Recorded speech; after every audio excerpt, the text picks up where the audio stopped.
तो ये वही गाजीपुर की धरती है जहां शहीदों ने अपने लहू से सरहद की सीमा पर जाकर के देश को बचाने का काम किया है। अगर यहाँ का युवा अगर लहू देगा तो लहू से क्रांति लिखने का काम करेगा। साथियों नमस्कार, अभी मैं गाजीपुर में हूँ और गाजीपुर के पीजी कॉलेज के ठीक सामने यहाँ पर छात्रों का आज आंदोलन है। आप लोग यहाँ प्रदर्शन? सर हम लोग की केवल मांग बस यही है सर कि धर्मेंद्र प्रधान इस्तीफा दें और जितने बच्चे आत्महत्या किए हैं उन सबको 1-1 करोड़ रुपया की मतलब जो भी है उन लोग को मतलब मुआवजा मिले। तो क्या लग रहा है, अभी तक तो हुआ नहीं है? सर लग तो नहीं रहा है, पता नहीं भाजपा सरकार है सर, लग नहीं रहा है। हम लोग मर जाएंगे लेकिन कुछ होगा नहीं, लगता है ऐसा ही। और अगर मरेंगे सर ना तो फिर हर व्यवस्था है, मरेंगे तो ऐसे नहीं मर जाएंगे हम लोग। जहाँ तक व्यवस्था हम लोग सोच रहे हैं कि कानून के दायरे में मतलब रह के हम लोग हर चीज़ करें, बढ़िया रहेगा। नहीं तो अगर जैसे सरकार मानेंगे वैसे हम लोग मनाने की क्षमता रखते हैं। इधर आइए, आप इधर आइए, आप झंडा उंडा लेके आ गए हैं, बताइए क्या कहेंगे जो अभी तक जो है धरना पे तमाम हर जगह प्रोटेस्ट चालू है, चाहे वो दिल्ली हो चाहे पूरे देश में हो, हर जगह चालू है कि आखिरकार जो है शिक्षा मंत्री का जो इस्तीफा हो, लेकिन अभी तक हो नहीं पाया। देखिए ये सरकार नैतिकता विहीन हो गई है। ये सरकार किसी भी चीज़ की जिम्मेदारी नहीं लेना चाहती है। जो छात्र नीट का पेपर लीक होने के बाद में अब इस दुनिया में नहीं है, या फिर जिन छात्रों का भविष्य खराब हो गया, इसकी जिम्मेदारी कौन लेगा? इनके राजनाथ जो आज सरकार में रक्षा मंत्री हैं वो कहते हैं, हंस करके ये बात कहते हैं कि ये एनडीए की सरकार है, इसमें इस्तीफा नहीं होता है। ये एक शर्मनाक बयान है। और एक बात मैं इस पीजी कॉलेज इस गाजीपुर की धरती से हम एक बात कह देना चाहते हैं। जैसे मेरे एक नौजवान साथी ने अभी कहा कि हम मर जाएंगे लेकिन जो होगा हम लोग आगे तक इसका एक इतिहास बना के जाएंगे। तो ये वही गाजीपुर की धरती है जहां शहीदों ने अपने लहू से सरहद की सीमा पर जाकर के देश को बचाने का काम किया है। अगर यहाँ का युवा अगर लहू देगा तो लहू से क्रांति लिखने का काम करेगा। और धर्मेंद्र प्रधान को इस्तीफा देना पड़ेगा, आज नहीं तो देना पड़ेगा। और आप एक बात जान लीजिए, आने वाले समय में इस तरह से जब अंग्रेजों ने इसने दुर्दांत तरीके से जब आंदोलन को दबाने और कुचलने का काम किया, जैसे जनता मंतर पे हम लोग ईमानदार मीडिया कर्मियों द्वारा देख रहे हैं, तो समझ लीजिए कि इस सरकार की उल्टी गिनती शुरू हो गई है। ये सरकार आने वाले दिनों में जो दमनकारी नीतियों की वजह से अपने सरकार से चली जाएगी और धर्मेंद्र प्रधान का इस्तीफा नहीं होगा, ये पूरी की पूरी सरकार इस्तीफा देने का काम करेगी। अच्छा, जिस तरीके से छात्रों पर लाठियां बरसाई गई, किसी का सर फूटा, किसी का जो है पैर टूटा, तमाम आप लोगों ने वीडियो देखा होगा, लेकिन फिर भी जो है सरकार एकदम मानने के लिए तैयार नहीं है, संवेदना भी नहीं प्रकट कर रही कि तमाम जो छात्र हैं उनको जो है चोट लगी है। जो अब जो है ये स्थिति ये हो गई कि जंतर मंतर पर जो फूड डिलीवरी हो रही थी उसको भी रोक दिया गया है, कह रहे हैं लोग कि सुरक्षा कारणों से रोक दिया गया है, तमाम सारी चीजें हैं। अगर ये सुरक्षा कारणों से रुक गया है तो सबसे पहले देश के गृह मंत्री को इस्तीफा देना चाहिए कि देश का गृह मंत्री रहते हुए आप दिल्ली राजधानी को इतना डर में डाले हुए हैं कि देश की राजधानी सुरक्षित नहीं है। तो सबसे पहले अतुल जो प्रधान है, जो शिक्षा मंत्री, उनसे पहले गृह मंत्री इस्तीफा दें। अगर ये नौबत आ गई है कि देश का जंतर मंतर जो पूरे भारत में बड़े बड़े आंदोलन का इतिहास जिस ग्राउंड का रहा है, वहां पर आप ये कह रहे हैं कि सुरक्षा कारणों से हमको डिलीवरी रोकनी पड़ रही है, तो इसका मतलब है कि गृह मंत्री के हाथ में देश की सुरक्षा भी सुरक्षित नहीं है। तो प्रधान के साथ में अमित शाह भी इस्तीफा दें, इसकी जिम्मेदारी लें। देखिए ये चुनाव और ये किसी पार्टी, ये किसी व्यक्ति का मुद्दा नहीं है।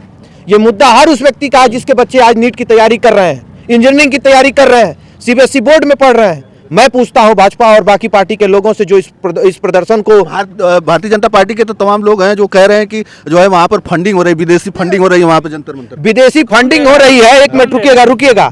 अगर विदेशी फंडिंग हो रही है तो इसकी जांच वित्त मंत्री भी इस्तीफा दें।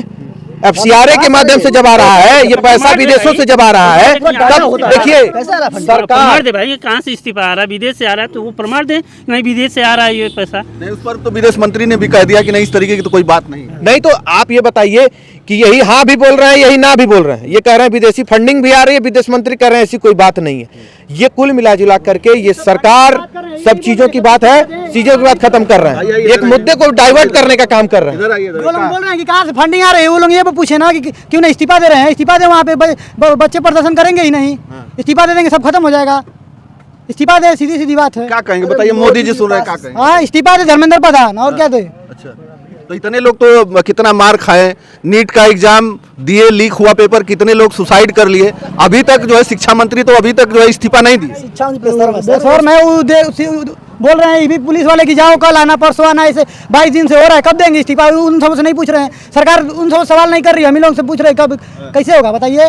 सरकार अपनी जिम्मेदारियों से भागने का काम कर रही है, लेकिन इस मुद्दे को ये छात्र, ये गाजीपुर की सरजमीन इतना आसाम से छोड़ेगी नहीं। हम लोग आज भी इस आंदोलन में है, आगे भी चल करके आंदोलन में खड़े रहेंगे, और जब जब जरूरत पड़ेगी देश और गाजीपुर के युवाओं को, तो हम लोग उसमें उसके रोजगार और बाकी मुद्दों पे हम लोग धरना देने का काम करेंगे। सरकार इस चीज़ को, ये चीज़ मत समझे कि एक प्रधान के इस्तीफे से और बाकी चीज़ों से ये समय निकल गया। आपने संवाद नहीं किया, एक फेसबुक से लेकर के बाकी जगहों पे आप जो भ्रामक चीज़ें चला रहे हैं, आपने उस चीज़ को, भ्रामक चीज़ों को चलाने, आज आपका आईटी सेल से लेके बाकी मेन स्ट्रीम मीडिया कह रहा है कि पेड प्रोटेस्ट है, पेड प्रोटेस्ट है। जो बच्चे मर गए, क्या वो पैसा लेकर के मरे थे? जिन बच्चों को प्रदर्शन में चोटें आई हैं, क्या वो पैसा लेकर के आज हॉस्पिटल में एडमिट है? इसकी जानकारी कौन देगा? इसकी जिम्मेदारी कौन लेगा? अपने हर महीने मन की बात करने वाले प्रधानमंत्री अभी तक एक बार भी इस मुद्दे पर नहीं बोल रहे हैं। आए थे थोड़ा जो है क्लिप जारी किए, वो मिलियन में व्यू बढ़ाने आए थे अपना इंस्टाग्राम चैनल का। अच्छा, मीडिया पे चल रहा है, नेशनल मीडिया पे चल रहा है कि 300 मिलियन से ज्यादा जो है प्रधानमंत्री को लोगों ने देखा है, यानी छात्र जो युवा है वो मोदी जी को चाहता है।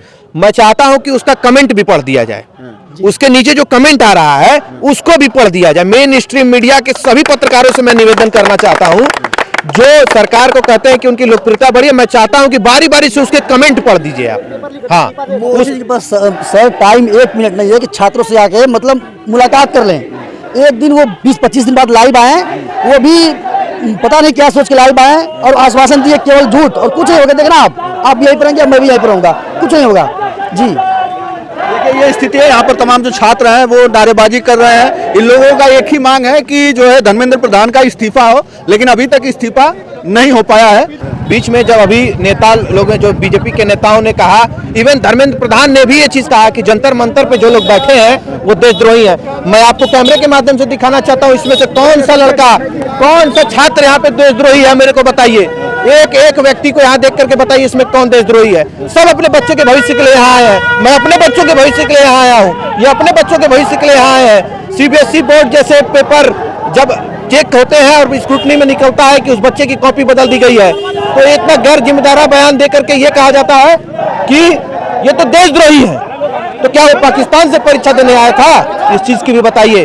देशद्रोही कह देने से काम नहीं चलेगा। ये तो आने वाला समय और इतिहास उठा करके देख लीजिए, आने वाला समय और भविष्य बताएगा, समय भविष्य बताएगा कि देशद्रोही कौन है और देशद्रोह का काम किसने किया है। चलिए, तमाम सारी बातें हुई, बाकी आपकी राय कमेंट करिएगा और इस वीडियो को ज़्यादा से ज़्यादा शेयर करिएगा।